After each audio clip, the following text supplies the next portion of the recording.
চলে গেছে প্রধান অতিথির বক্তব্যের পরে আর বক্তব্য দেওয়া যেহেতু উচিত না। আমি আমার আইডেন্টি ইউজ করতে চাই না, এখন আমার আইডেন্টি ইউজ করে আমার বক্তব্য দিতে হচ্ছে। আমি বৈষম্য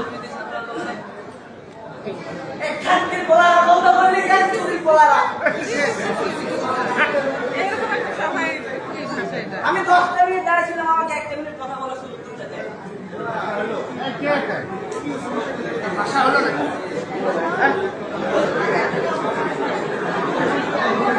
বসে আছে সোনা বাচ্চারা কোথায়?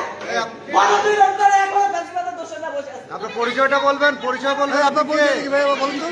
এখানে কোনো নারী কখনো করি না। আপনি কে? আপনি কে? আপনি কে? আপনার পরিচয় আপনি কে? এখানে কথা বলতেছেন কেন? কে আপনি? আপনি কে? পরিচয় দিতে পরিসীমা বিরোধী ছাত্র আন্দোলনে এই রুচি, পরিসীমা বিরোধী ছাত্র আন্দোলনে যাবে গালিগালাজ করে, বৈষম্য বিরোধী ছাত্র আন্দোলন কি এখানে বৈষম্য বিরোধী ছাত্রকে বলে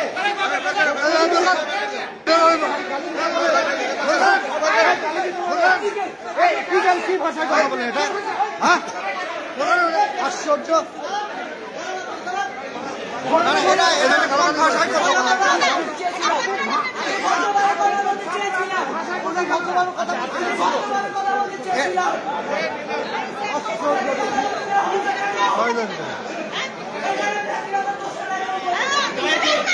বলে অঞ্চলে নদী খালবিল এখনো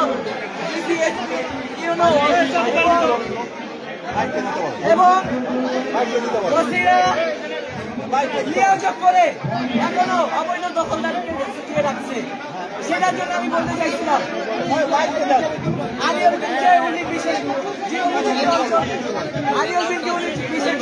অঞ্চল ঘোষণা দিয়েছিল। উনি এখনো কিছু পদক্ষেপ আমাদেরকে দেখায়নি। আমরা সেটা দাবি বাস্তবায়ন করতে চেয়েছি। আমার সর্বশেষ দাবি ছিল যে এই বন অধিদপ্তর এবং পরিবেশ মন্ত্রণালয় এখনো আওয়ামী লীগের চিহ্নিত দালালরা বসে আছে।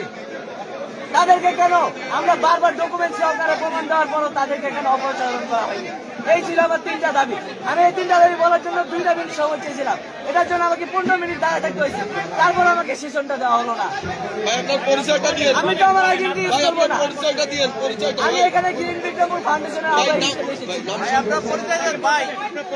আমি ইব্রাহিম নীরব, গ্রিন বিক্রমপুর ফাউন্ডেশনের আহ্বায়ক। আমার এই 3টা দাবি ছিল। আমি বৈষম্য বিরোধী ছাত্র আন্দোলনের জাতীয় বিশ্ববিদ্যালয়ের সাবেক সমন্বয়ক।